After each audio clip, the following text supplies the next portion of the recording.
Hello student, आप सभी का एग्ज़ाम शहर में स्वागत है। आप सभी लोग जानते हैं कि हम लोग यूपी बोर्ड के क्लास 12 के बायोलॉजी के क्लासेस को लेकर चल रहे हैं। तो हम लोगों ने पिछले क्लास में देखा था एंड्रोशियम। तो आज हम लोग एक नए टॉपिक से आए हैं जिसे गाइनोसियम कहते हैं। ये मेगा स्पोरोजेनेसिस के अंतर्गत आते हैं गाइनोसियम यानी कि जायांग। तो आज हम लोग जायांग के बारे में पढ़ेंगे। सबसे पहले आप लोग ये जान लीजिए कि जायांग गाइनोसियम की जो इकाई होती है, यानी कि गाइनोसियम की जो यूनिट होती है उसे कार्पल्स कहते हैं। कार्पल्स या पिस्टिल गाइनोसियम की यूनिट होती है। कार्पल्स या पिस्टिल ये गाइनोसियम की यूनिट होती है। तो हम लोग अब गाइनोसियम को पढ़ेंगे। गाइनोसियम को हम लोग इस चित्र के माध्यम से देखेंगे। ये फिगर जो हमने बनाया है ये है सामान्य जायांग की संरचना। तो हम लोग इस चित्र के माध्यम से आज गाइनोसियम को पूरी तरह से पढ़ेंगे। तो सबसे पहले ये जान लेते हैं कि जो गाइनोसियम होता है वो फ्लावर का फीमेल रिप्रोडक्टिव पार्ट्स होता है। गाइनोसियम फ्लावर का फीमेल रिप्रोडक्टिव पार्ट्स होता है। ये एक या एक से अधिक अंडकों से मिलकर बने होते हैं। ठीक है, तो हम लोग चित्र के माध्यम से देखते हैं। सबसे पहले ये जो आप लोग को कप लाइक स्ट्रक्चर दिखाई दे रही है इसे थैलेमस कहते हैं। ये एक पुष्प का आधार भाग होता है। पुष्प पूरी तरह से इसी पर स्थित होते हैं। ये थैलेमस है। तो आइए हम लोग चित्र में सबसे पहले देखते हैं कि ये जो आप लोगों को ऊपर फुली हुई घुंडी लाइक स्ट्रक्चर दिखाई दे रही है इसे स्टिग्मा कहते हैं। स्टिग्मा वर्तिकाग्र।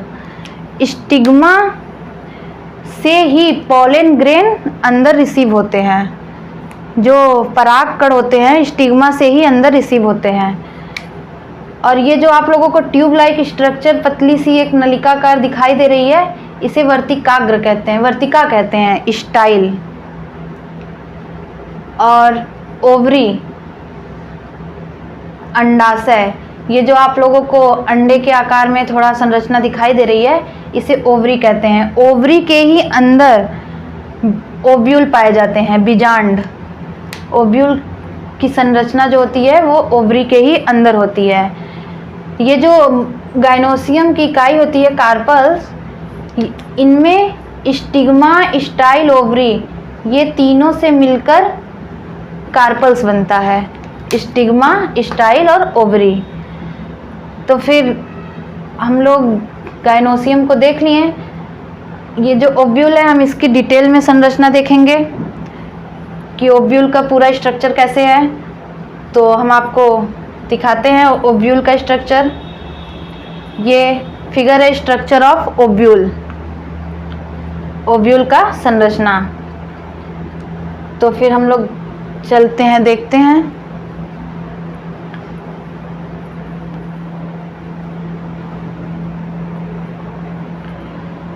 सबसे पहले हम लोग ये देखते हैं कि प्रत्येक ओव्यूल जो होता है वह अंडाशय में प्लेसेंटा के द्वारा जुड़ा होता है।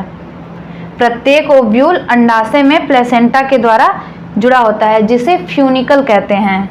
बीजांड वृंत, हिंदी में उसे बीजांड वृंत कहते हैं। प्रत्येक ओव्यूल अंडाशय में प्लेसेंटा के द्वारा जुड़ा होता है जिसे फ्यूनिकल कहते हैं, बीजांड वृंत। बीजांड का वह स्थान जहां से फ्यूनिकल जुड़ा रहता है, आप लोगों को दिख रहा है ये बीजांड का वह स्थान जहां से फ्यूनिकल जुड़ा रहता है उसे हिलम कहते हैं, नाभिका। जहां से बीजांड जुड़ा रहता है उसे हिलम कहते हैं, नाभिका। बीजांड का अधिकांश भाग पैरेन्काइमेटस सेल्स से भरा होता है जिसे कि न्यूक्लियस कहते हैं। इसके जो भाग होते हैं वो पैरेन्काइमेटस सेल्स के बने होते हैं, उसे न्यूक्लियस कहते हैं। यह एक या दो कवचों से ढका रहता है। यह एक या दो कवचों से ढका रहता है जिसे आउटर इंटुगमेंट तथा इनर इंटुगमेंट कहते हैं। आउटर इंटुगमेंट तथा इनर इंटुगमेंट। बाहर वाले कवच को आउटर इंटुगमेंट कहते हैं तथा अंदर वाले कवच को इनर इंटुगमेंट कहते हैं। आउटर इंटुगमेंट बाहर वाला, इनर इंटुगमेंट, ये अंदर वाले कवच को कहते हैं इनर इंटुगमेंट। न्यूक्लियस का जो अग्र छोर पर आवरण होते हैं वह अपूर्ण रह जाते हैं। न्यूक्लियस के जो अग्र छोर रहते हैं उसके आवरण वो अपूर्ण रह जाते हैं, जिसके कारण यहाँ पे एक महीन सी छिद्र दिखाई देती है जिसे माइक्रोपाइल कहते हैं, जिसे माइक्रोपाइल कहते हैं। न्यूक्लियस का आधार जहाँ से आवरण निकलता है उसे चलाजा कहते हैं। इसका जो आधार होता है या जहाँ से निकलता है उसे चलाजा कहते हैं। न्यूक्लियस के मध्य में एक गोल संरचना दिखाई देती है जिसे एम्ब्रियो सैक कहते हैं, जिसे एम्ब्रियो सैक, ये हम यहाँ लिखना भूल गए, जिसे एम्ब्रियो सैक कहते हैं। एम्ब्रियो सैक में जो 3 कोशिकाएं ऊपर की ओर होती हैं वह चलाजा की ओर होती हैं। चलाजा की ओर जो 3 कोशिकाएं होती हैं उसे एंटीपोडल सेल्स कहते हैं। उसे एंटीपोडल, जो ऊपर वाली तीनों रहेंगी उसे एंटीपोडल सेल्स कहते हैं। और मध्य में 2 स्वतंत्र रूप से न्यूक्लियस पाए जाते हैं। ये दोनों स्वतंत्र रूप से होते हैं मध्य वाले। और जो नीचे की ओर 3 सेल्स होती हैं जो माइक्रोपाइल की तरफ होती हैं उन्हें सिनर्जिड सेल्स कहते हैं। सिनर्जिड, सहायक कोशिका।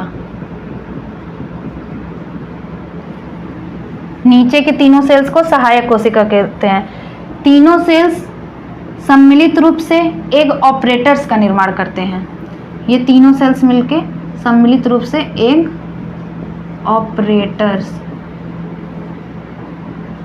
ऑपरेटर्स का निर्माण करते हैं। तो इस प्रकार हम लोगों ने स्ट्रक्चर ऑफ ओव्यूल को पूरी तरह से देखा। तो हम आशा करते हैं आप लोगों को हमारा क्लास समझ में आया होगा। अगर आप लोगों को कोई भी डाउट हो तो आप लोग हमें कमेंट करें। तो फिर चलिए दोस्तों, अब हम लोग अपने नेक्स्ट क्लास में नेक्स्ट टॉपिक देखेंगे।